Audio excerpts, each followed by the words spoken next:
There are a number of stories told about the Library of Alexandria that I don't think are necessarily reliable.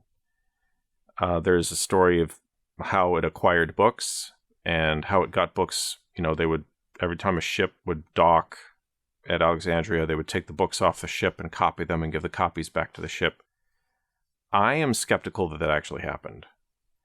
There's also a story that they tricked the Greeks into giving them all the copies of all the great Athenian dramatists. Again, I'm skeptical of that story. I'm extremely skeptical of the story of the claim that the library included hundreds of thousands of volumes. That's just absurd. And I have reasons for thinking that, but I don't want to derail the video and talking about, going into all of that. What I want to talk about in this video is the most egregious myth, the biggest myth, and the most famous one, the one that everyone's heard about, which is that a villain came along at some point and destroyed the library. There are three villains that this act is attributed to. According to one version of the story, and by this I mean modern-day tellings of the history of the library, there are three different modern versions of the destruction of the Library of Alexandria. One of those says that Julius Caesar did it in 48 BC, accidentally in the course of a battle. Another story says the Christians did it in 391. And then the third is that the Muslims did it when they conquered Egypt in 641. None of those are true because the Library of Alexandria did not actually come to a dramatic end at a single point in time at the hands of a single nefarious actor. That's not what happened. But first of all, I want to clarify there were two different libraries, and this is where some confusion happens, because in the popular version of the myth, those two libraries are kind of mashed together. But actually, there were two separate libraries. The first one was at the museum. Museums in the ancient world were temples dedicated to the 9 muses of Greek mythology. They were places of worship, so different from how a modern museum is. There was this big museum that was built in Alexandria in the early days of the Ptolemaic dynasty, and it housed within it a library. And that was not unusual. That was common for temples in the ancient world to include a library, a collection of books. But this one became very famous because it had a reputation for being large, at least in retrospect. Like later authors, hundreds of years later, would talk about, the library back then was really big. It's probably worth noting that we don't have any contemporary sources talking about the library in its heyday. All of our information about the library comes from later authors from hundreds of years later talking about it in retrospect. And there's probably a little bit of a golden age nostalgia thing going on in the way they talk about it sometimes. But anyway, in the 3rd century BC, the museum was founded, and it included a library as part of the museum, the temple complex. Now that was back in the Ptolemaic dynasty, in the aftermath of the conquests of Alexander the Great. And the museum lasted for several centuries, then it came to an end in the Roman period. And then there was a second library, which was housed at a different temple called the Serapeum. The Serapeum was a temple dedicated to the god Serapis. And that's from the later Roman period. Now, there are some things about the story that are true. It is true that there was a library at the museum. It is true that it was founded in the 3rd century BC, at least it's probably true. I mean, there's been some questioning of that in the literature recently, but probably 3rd century BC. It is true that it accommodated scholars, and these scholars had come in from different areas of the Hellenistic world. It's true that they did science and literature. Well, at least we think so. I mean, we don't have any direct evidence of that, but we know that there were intellectuals working in Alexandria in the 3rd century BC. It seems reasonable that they would have been at the library there.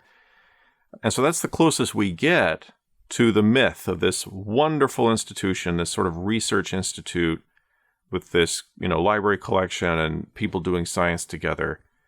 That was 3rd century BC. If you read about the Library of Alexandria in a modern work, like a modern article or something, it'll often name scientists and literary figures that were working there at the time.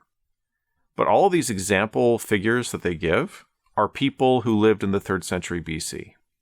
or perhaps early 2nd century BC.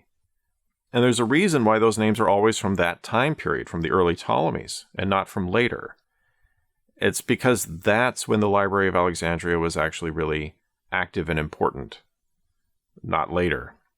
When you get into the mid to late 2nd century BC, things take a turn for the worse. Now, we don't have direct evidence of this about the library itself, because in fact we have extremely little information to go on about the library itself in terms of historical data. We have no archaeological information, or virtually none. The site of the museum has not been excavated. And literary references to the library are very rare. We have just a few mentions in various sources, usually just mentions in passing when talking about something else. So we have extremely limited information to go on. But we do know some things that were happening in Alexandria and in Egypt in the 2nd century BC, because we know about the general political history of the Ptolemies. And we know that during the course of the 2nd century, the situation in Egypt got appreciably worse compared to the 3rd century. Back in the 3rd century BC, Egypt was prosperous, the Ptolemaic Empire was stable and powerful, and that's the period in which the main patronage of the library took place.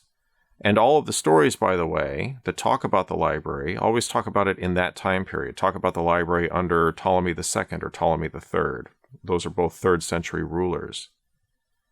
But getting into the 2nd century, the Ptolemaic Empire contracted. It lost territory.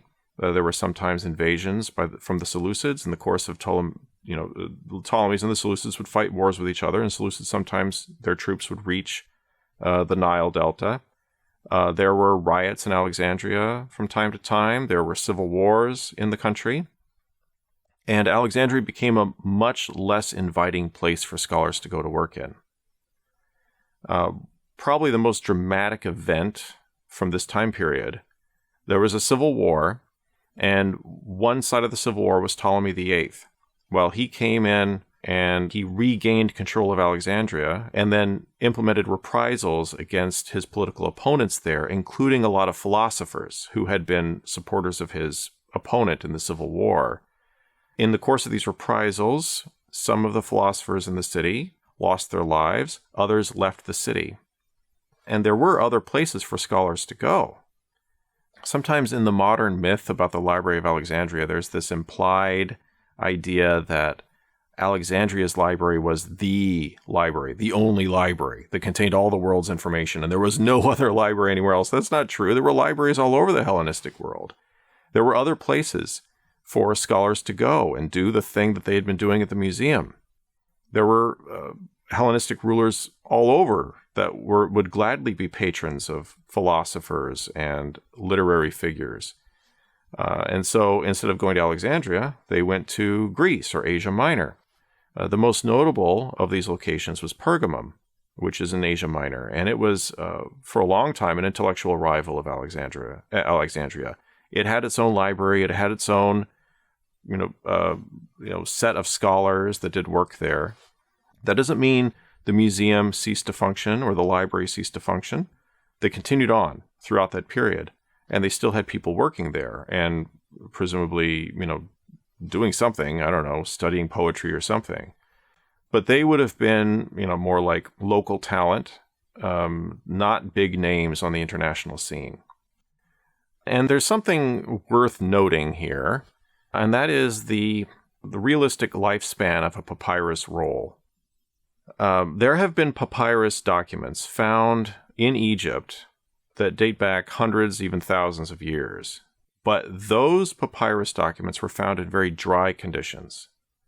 But Alexandria is not a dry place, it's humid. And so the books that were stored there, in the library there, would not have survived for centuries and centuries. They would have decayed and fallen apart much more quickly, probably within a century or so. And that's something to keep in mind when talking about the destruction of the library. Sometimes the destruction of the library, it's like it was created in the 2nd century BC and then it was destroyed in the 4th century AD. That's, 600 years?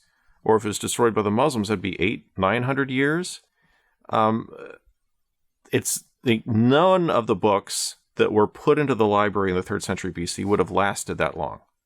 There would have to be other books. And that requires constant maintenance.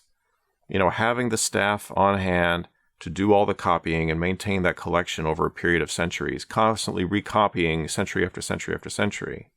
And that presumes that the library was a stable and functioning and well-funded institution all through those centuries, which it wasn't necessarily the case. I mentioned Ptolemy VIII going in and wreaking havoc with the scholarly community in Alexandria. That was not an isolated case. There were other cases of that sort of thing happening. So by the time we get to Caesar in 48 BC, the library was very likely smaller than it had been in the 3rd century BC. Now, Caesar was fighting in a battle. He set fire to some Egyptian ships. That fire spread onto the land and affected some buildings on the land. We don't know which buildings or to what extent that fire spread. But depending on how we interpret the sources, the fire either affected the library at the museum, or it burned some other books elsewhere in the city. I'm inclined to think, after looking at the sources, that the fire affected the library directly and destroyed some of the books there. But there are historians who take both positions on that. But there's one aspect of this I want to call attention to. 2 of the sources that we have about Caesar's fire say that he destroyed the entire library. And those are both 2nd century sources, so they're roughly 200 years after the event. One is Plutarch at the beginning of the century and Gellius at the end of the century. Again, this is 2nd century AD, so 100s AD. Now, neither of those are especially reliable historical sources. We kind of have to take whatever they say with regard to historical events with a grain of salt. But they are both indications of how, an educated layperson in the 2nd century would see things.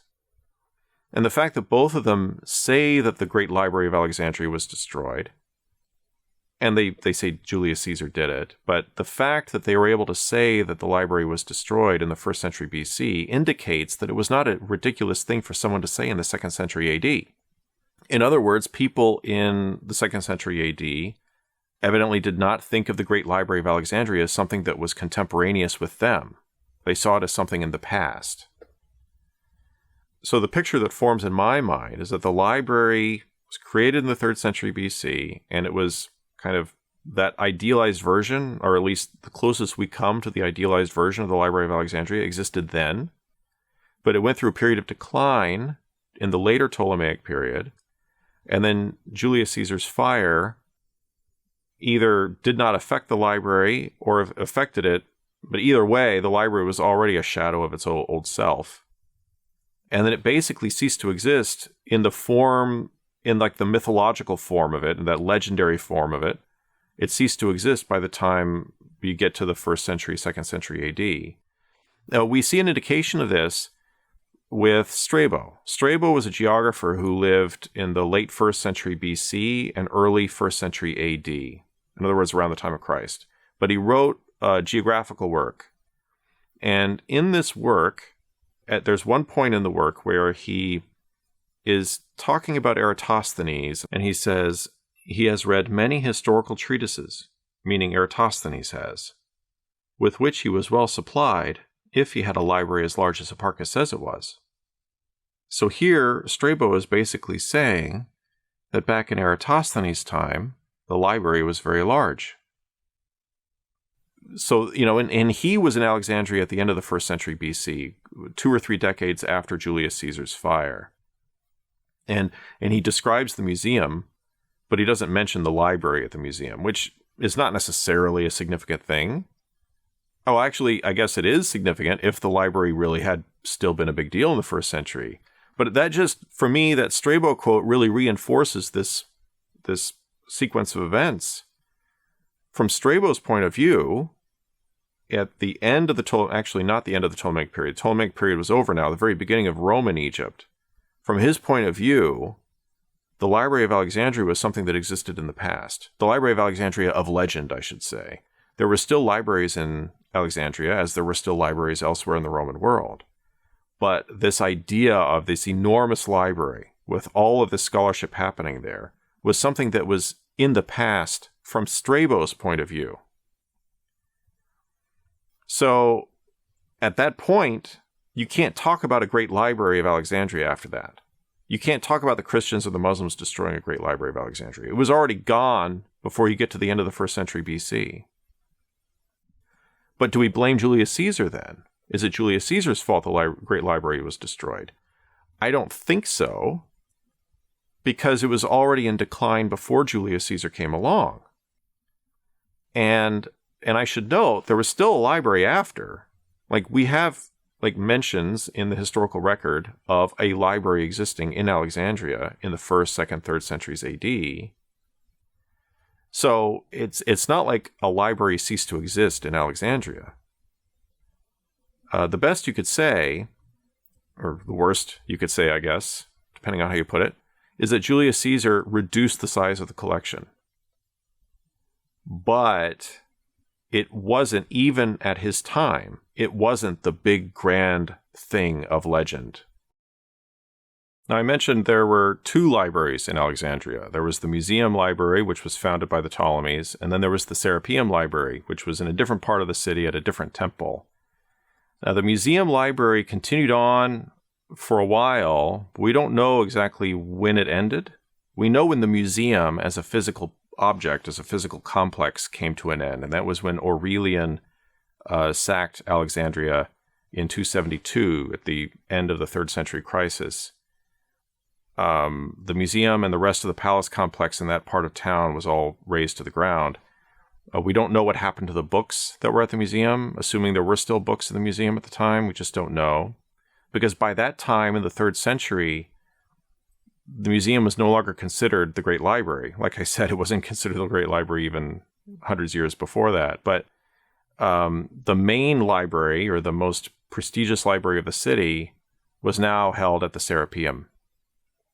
And the Serapeum was also a very old cultic site. It had been a temple also founded by the Ptolemies. But that old Ptolemaic temple to Serapis had burned in 181, and then the Romans rebuilt the temple on a grander scale. And it was that temple that housed the books that are referred to as the Library of Alexandria in stories about the Christians/Muslims destroying the Great Library of Alexandria. That's referring to the Serapeum Library. But the Serapeum Library was not the Great Library in the sense that the legends would have us believe. Like, they did not have, as far as I know, I mean, there's still a lot for me to read about the Serapeum, but based on what I've read so far, it did not have a coterie of scholars paid for by the government doing science and philosophy. It did not have an enormous library, a world-renowned library. It definitely did not contain all the world's knowledge in its library. It was just your standard temple library that any pagan temple would have. And the Serapeum was a very large temple, and by the end of the 4th century, it was the main pagan temple in town. So yeah, it probably had the largest library in the city, but that's not to say it was the great library of legend. It was simply a temple library.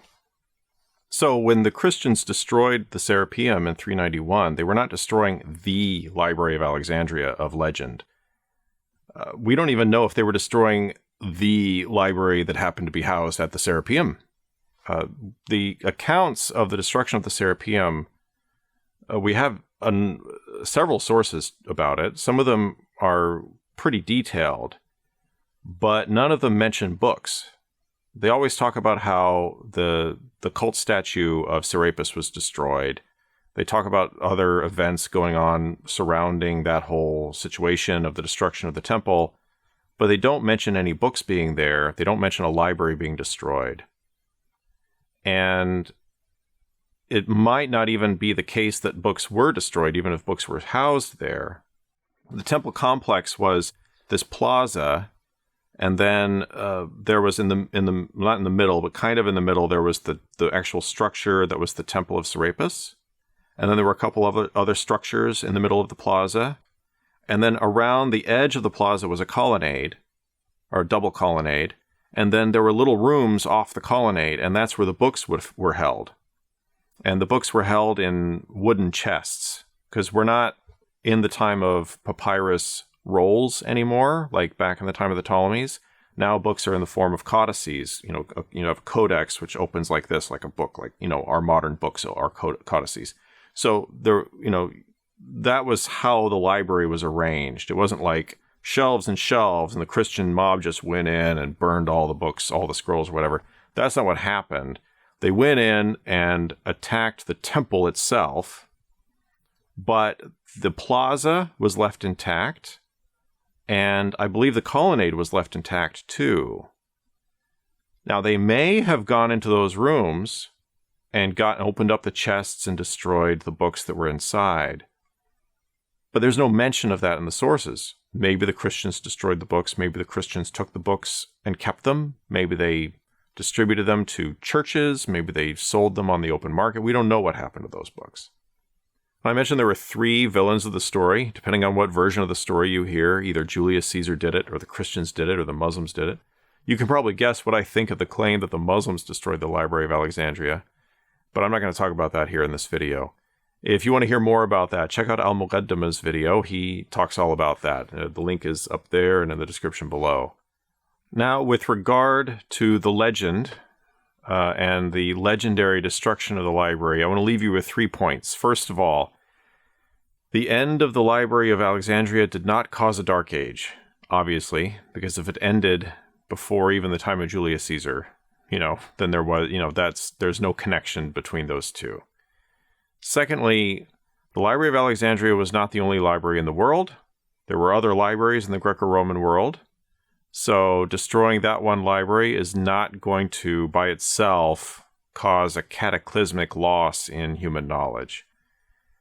Number 3, historical processes usually have complex causes. It's not common for a single historical event, such as the destruction of a library, for example, for that to have enormous repercussions that would reverberate through centuries of history. Usually, big changes, big historical changes, such as shifts in knowledge, shifts in worldview, shifts in religion, things like that, are not caused by a single thing. They're caused by lots of different factors. Don't forget to check out Al-Muqaddimah's video, and thanks for watching.